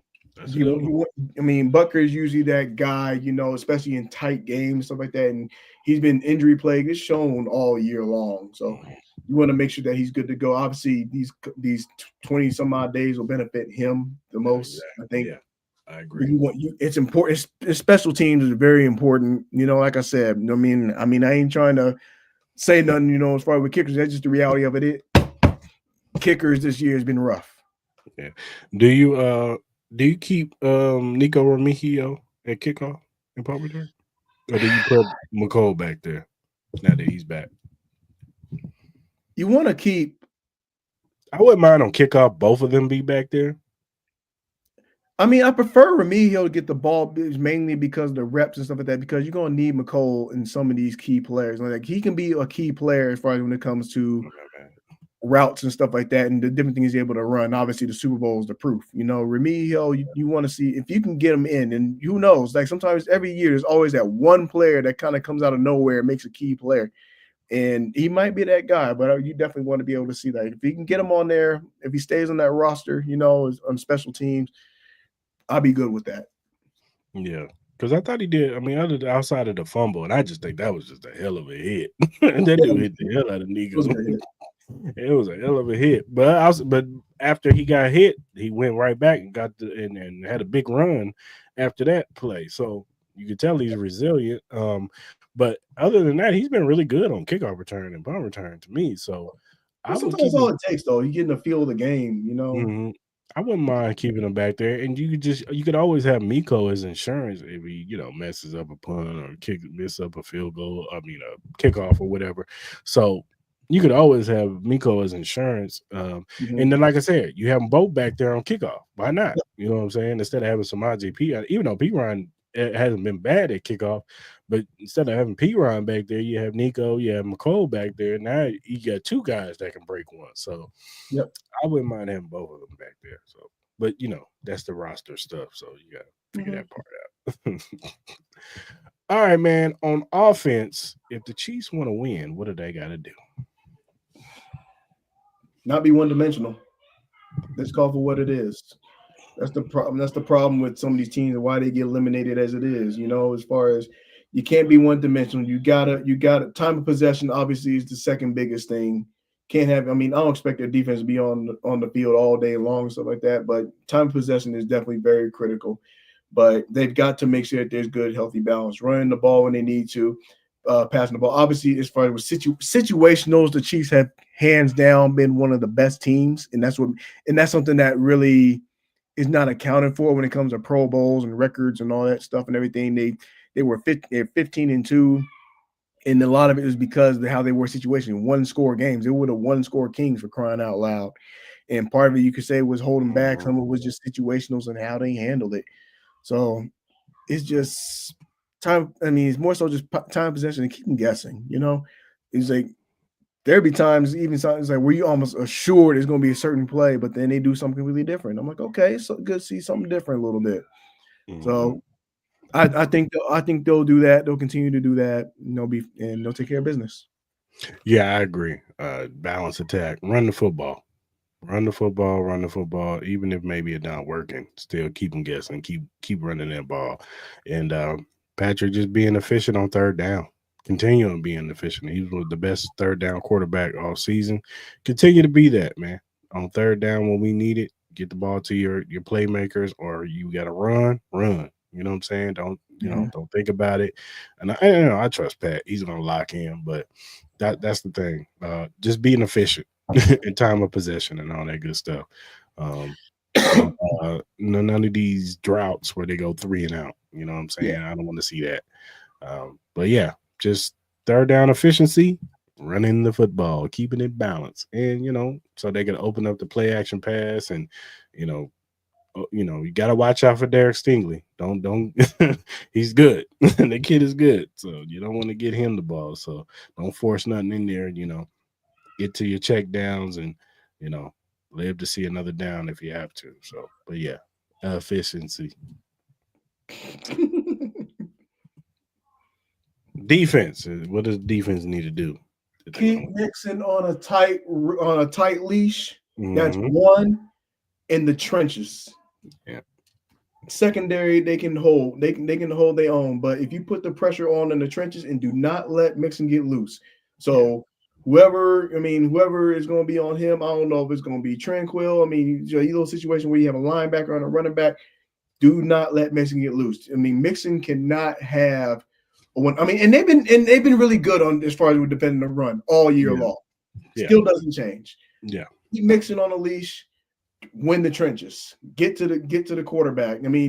Put the pressure on to make a premature throw, and he'll make them too. He was making half of the game against the Chargers, and part of that too. Even to add to the Chargers, they lost a key player earlier in that game. He left in the first quarter earlier too. So I'm not going to dismiss that either. So if they continue to apply pressure in the trenches, whether it be Jones, whether it be even Dana, whether it be Karlaftis, help the secondary out, because even with the secondary, sometimes that was one of the things they had so much time because they weren't getting pressure on them. I think they'll get it done. The blitzes will be dialed up. Spags will be in his bag. It's playoff time. In Spags, we trust. Yeah, I agree with you. It starts with Chris Jones, George Karlaftis, Charlie O, Mike Dana. Yeah. You brothers, I got to get after the quarterback, brother. Make CJ Stroud throw some interceptions, and he's receptive to doing that. And don't be surprised if you see a cornerback sack in this game with Watson being back. Do not be surprised. They blitz it. I don't know if it's McDuffie. I don't know if it'll be Watson himself, which I don't think in that situation it would be. I would not rule out if you saw a Joshua Williams sack. I would not rule it out because Jalen Watson will, for that matter. I wouldn't be surprised.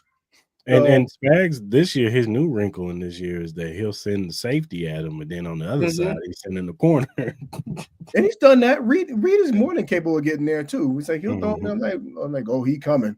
Like Shamari Connor, he sends him on blitzes sometimes too. And that's another thing on defense. Shamari Connor, my guy, like tighten up on that coverage, brother, on them tight ends, man. Because Schultz.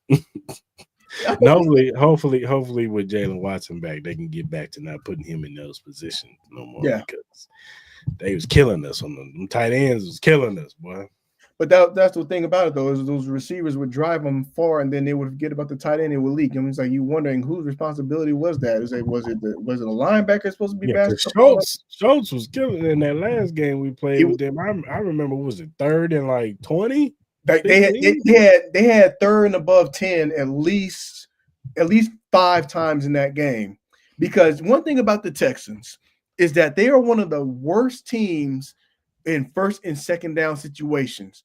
They're usually averaging like 3rd and 11, and that's where they'll tend to get teams because they're either getting a negative play in the first. If it's not the first play, it's the second play. And the Chiefs were doing the exact same thing.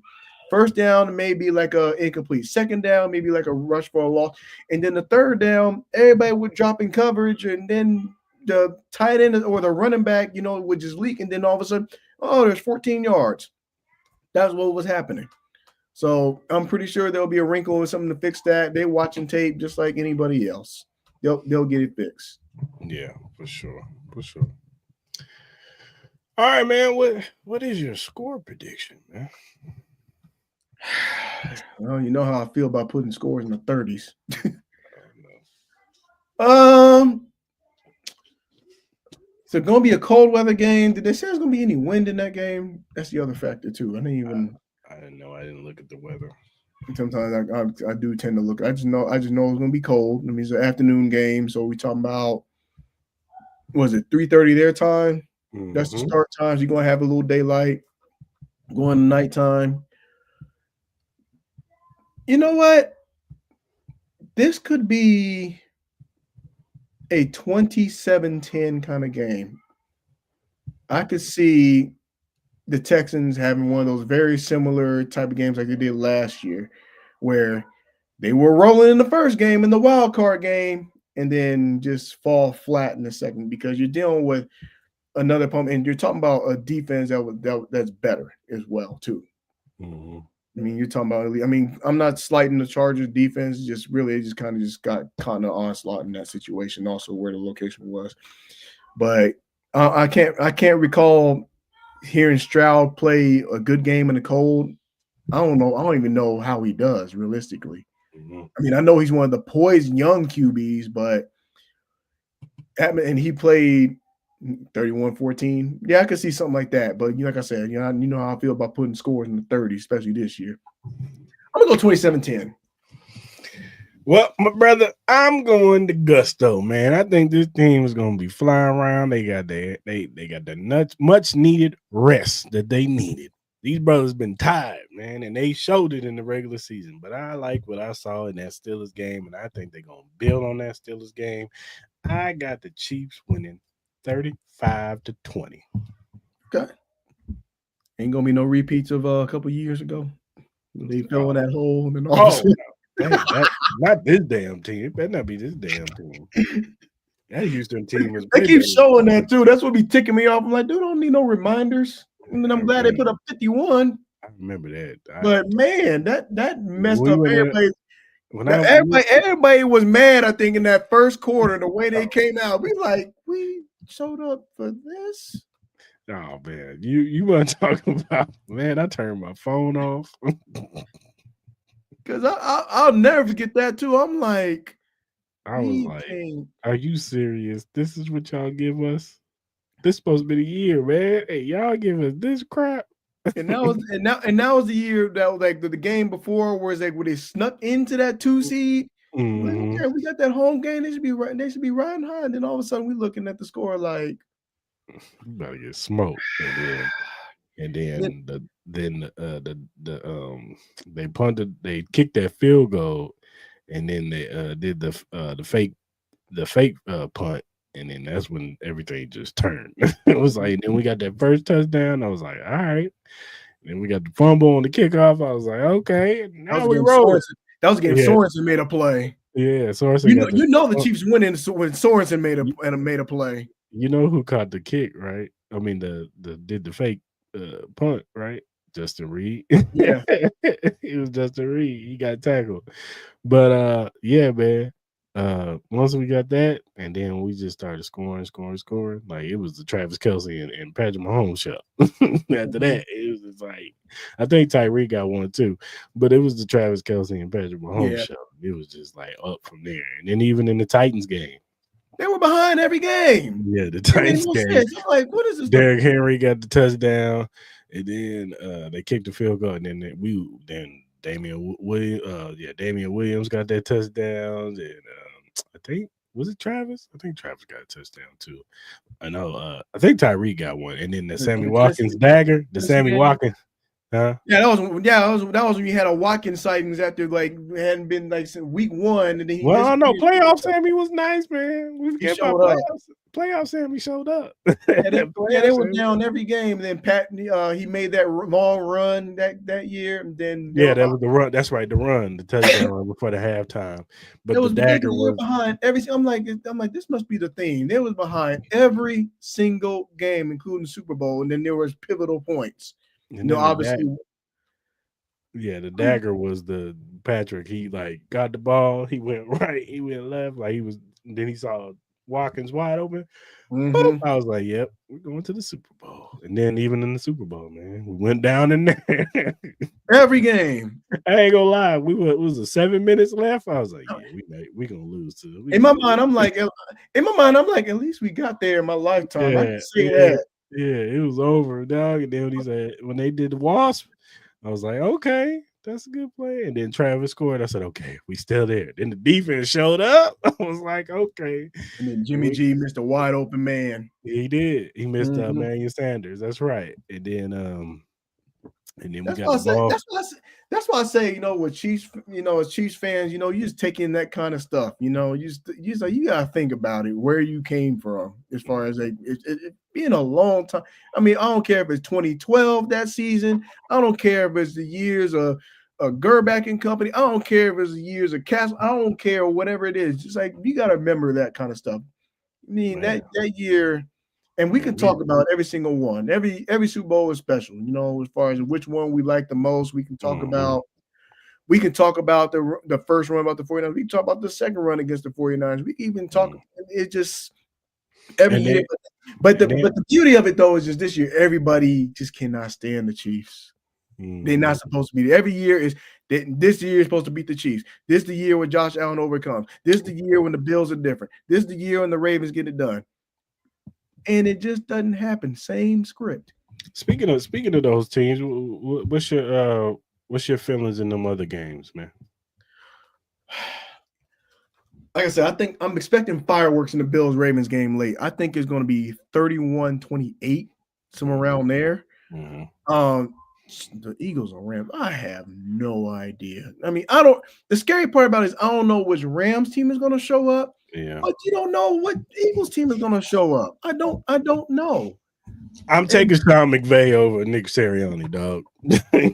Give me Sean McVay over Nick Sirianni. I mean, I trust McVay, but also, sometimes when these teams go in the cold atmospheres, then all of a sudden they disappear. I have no idea if I had to pick. And we get the biggest white man matchup ever. Cooper Kupp versus Cooper DeJean. Let's go.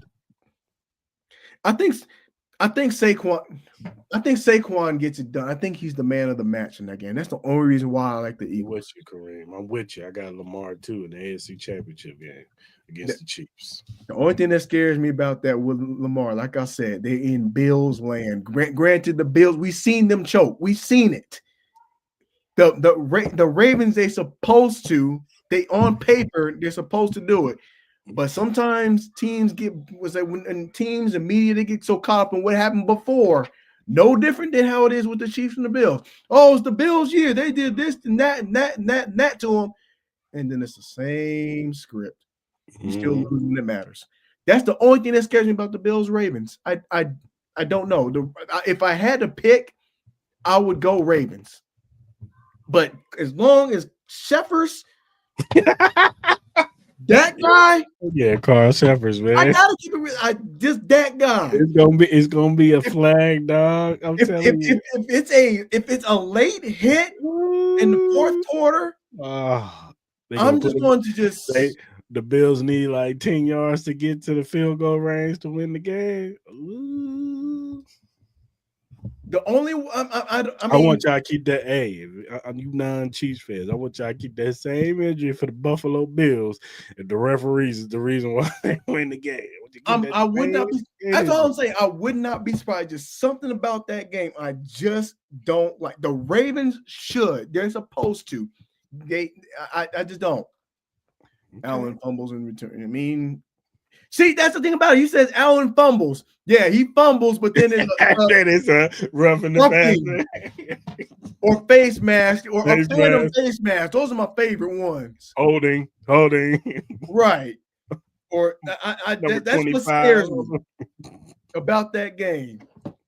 But I want a good game. I don't want it to be decided by referees. But as long as that guy, I just don't. It's like that one dude in Jurassic Park that was keep making all these animals. He still keep like, let him go. No, I don't trust that guy. So in my gut, I'm going Ravens, but don't be surprised. Yeah. I like the Ravens too. I'm going with the Eagles. I think Saquon has a game. Yeah. I'm going with the Lions. I think it's going to be an onslaught. Yeah. It's just like I said. I mean, I like the kid. I like Jaden Daniels, but usually rookies in this situation, hostile environment. Yeah, I could see that. I could see that. I could see it being a drumming too with the Detroit. I just think Detroit's gonna come in locked in. They're gonna come in locked in, man. And the thing about it is just I like this coach of the Commanders. Obviously, he knows how to put up a good defense. He knows how to motivate the guys, stuff like that. But it's just some matchups, especially since Detroit had been there before and they've been so close. That kind of stuff matters. And I just think Detroit. I just think it's their year to actually just make sure they get to the NFC Championship. I mean, we'll talk about that on the next week, when that happens. Yeah. So, sure. Give me Lions, give me Eagles, give me the Ravens. But I'm just saying, I don't. I'm going. This weekend I'm going Chiefs Ravens in the AFC Championship. I'm going. Actually, Detroit and the Rams in the NFC Championship game. But like you said early in the segment, though, this going to be determined the MVP. Oh yeah, most definitely. This is definitely gonna. And then you don't. Hey, Carl Sheffers is gonna let you know who they want to win the MVP. They old valuable player. That's all I'm gonna say. Josh Allen. And I don't want to. It just makes me cringe. You just know something is going to happen. You just know. And as much as I'm getting on kickers, it's just that one. I just got a feeling. Joe said Detroit losing to Philly next week. The following week, I don't trust Sirianni though. That's the thing about it though. Yeah, I don't trust Sirianni. I trust him enough to where he won't do something stupid this week, but I don't. I gotta see Philly. I gotta see Philly look like how when Philly's on. I gotta see it look like they on. Like I just think with Detroit though, I think it's their year to get to the Super Bowl. I think they are learning their lessons as far as when it comes to situations. They did it again earlier in the season with the Bills when they got in a full-blown panic mode, and I think they will learn this go around. That's solely why I believe Detroit. Outside of the Buffalo, I just think in that Buffalo game they were in a tough spot. They had lost a lot of defensive players around that time, and they were still trying to figure that thing out. I think Aaron Glenn has kind of figured that out now. What players where he could put in certain positions. But I've seen them withstand adversity this season. The Houston Texans game, Jared Goff threw 5 interceptions. And they still figure out a way to win. And they still figure out a way to win that game. Even the game against the Vikings, he didn't play well. He had 2 interceptions. He played bad in that game, but they figured out a way to win with Jahmyr Gibbs. So, and then they get Montgomery back. So I just think that they're gonna play. I think that offense reminds me of 2018 Chiefs, where they could just score at any time. It's just hard to cover the field with those guys because they got so many weapons. And granted, Philly has a lot of weapons too. Like, I'm not even going to sit there and act like they don't, but I'm just saying those weapons, and when Jared Goff is on that offensive line, just that 2-headed monster running back, those receivers, that tight end, like they know how, they just a well-oiled machine. And then Glenn, he's figuring out how to use this defense better. Getting what's his name, Anzalone, I think that getting him back, linebacker, getting him back was a gem for them. He keeps everything right on that defense. So definitely I just trust Detroit, in this way. It's crazy to say that, but I trust Detroit to handle business at home. It's just hard to trust the Rams. I think the Lions, when they face Philly, I think they'll have a recipe for Saquon, and that's very tough to say too. I mean, Saquon is just such a bruiser. Y'all see why I call Yeah, no, I agree. He is. I said it on my other pod. I said Jameer Gibbs reminds me of Jamal Charles. Mm-hmm. He reminds me of Jamal Charles. He's just a walk. He's his speed is crazy. He's a walking touchdown. Like anytime he could just break it, and that's what Jamal Charles was. He hit the hole, and he was gonna hit his head on the goalpost. So it's just the truth. He's gonna hit his head on the goal. We saw him many times. You knew it. He cut. Oh, he's gone. He gone. So I would say I wouldn't be surprised if there was. I'm gonna say there's probably gonna be 2 close games and 2 blowouts. No, we said don't. I didn't call you dumb. I said we ain't drafting no running back. Yeah, we wouldn't have no running back. We wouldn't call him. We just tell the whole story. It was the situation. Yeah, but I think this week we're gonna see 2 blowouts and 2 close games. Like you already know the one for sure close game is gonna be Ravens and Bills. I just don't trust that situation. And if there's the other close game, I think is gonna be Rams and Eagles, and I think that's the field goal game. Yeah, it could be decided by turnover, realistically. Yeah, whatever quarterback or whatever person turns the football over. Mm-hmm. If Matthew Stafford and them receivers are on. Because Stafford, I trust Stafford over Hurts. That's just me. That's the thing. Hurts has a look like it's so up and down, and then they depend on him so much in the running game too. Even though you got Saquon Barkley back there, but they depend on him so much, and with the short yardage stuff, it's just like you gotta watch out for that type of stuff. And this young defense has stepped up for the Rams, so that's gonna be the difference too. And that other theory, do it for Los Angeles. That's what I'm saying, man. Do it for California. It's a tragedy going on in LA. Like I said, prayers to all those involved in LA right now. But usually when it's a natural problem, it rubs off. I'm just saying. They could be motivated, dog, to do it for LA, dog. You know what I'm saying? Mm-hmm. I'm just saying. It's a great observation, but it happens. Respectfully, 9/11, New England Patriots. I'm just saying. New Orleans. Yeah, we can run down the list. But yeah, Bills ain't getting a pass. It's gonna be their situation will be roughing the quarterback. I just fear something like that is gonna happen. I really do. I just see some crap like that happening.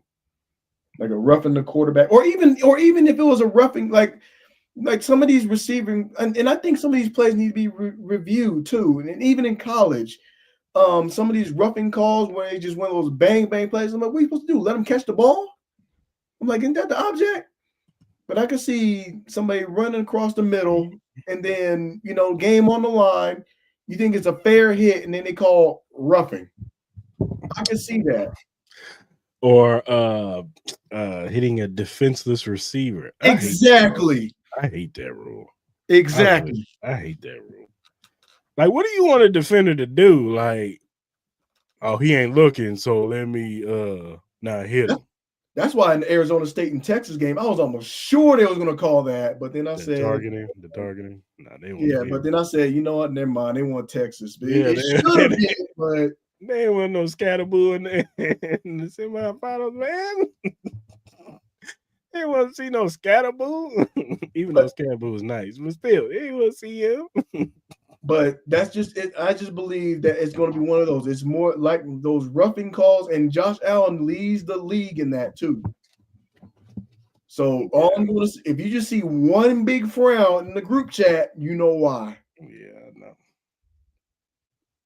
Yep. The Chris Jones roughing the pass on Brady. It's gonna be just like that. All he did was pat Brady on the chest. Yeah, that's why I say those plays need to be reviewed. We can review anything else, and like I said, Bills catch a lot of breaks too. Like even when they caught that long, the game was well decided by then. But the play, that's why I said was selective. Replay assist where they threw that deep pass, and then they had to hurry up and get to the line. And everything. I'm like, I think this dude dropped it. Of course, they never called replay assist. They just let it go. I'm like, of course. That's why I said sometimes that home field, it makes a difference. Well, home cooking. I can see it. Hey, Ravens fan. Hey, just be ready. That's all I'm saying. Know. Ravens fans, just be ready. That's what I'm saying. I'm just saying. You got don't let it don't leave it in the referee's hands. That's all I'm saying. I agree. I mean, a long run by Derrick Henry, holding. Like, yeah, right. It could happen. So, all right, man, let's go ahead and land this thing. Appreciate y'all for watching tonight. Definitely got, can't wait for Saturday's game. It's gonna be crazy. It's definitely gonna be a good atmosphere in Arrowhead, and definitely looking forward to it, bro. Let's just say I don't think nobody getting hosed on Saturday. Yeah. All right, man. If you look down at the bottom, you see the link emqpodcast.com/locker-room. If you go to that link, you see the locker room access of all the podcasts under the Every Morning Quarterback umbrella.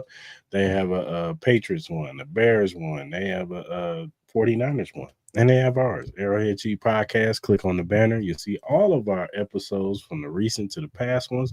Also, subscribe to their YouTube channel. They talk about everything league-wide, NFL league-wide. They talk about college football. They just did an episode tonight talking about the national championship. So go and check it out. And they give you betting tips for the week. So go and subscribe to their channel. Shout out to the brothers over at Every Morning Quarterback.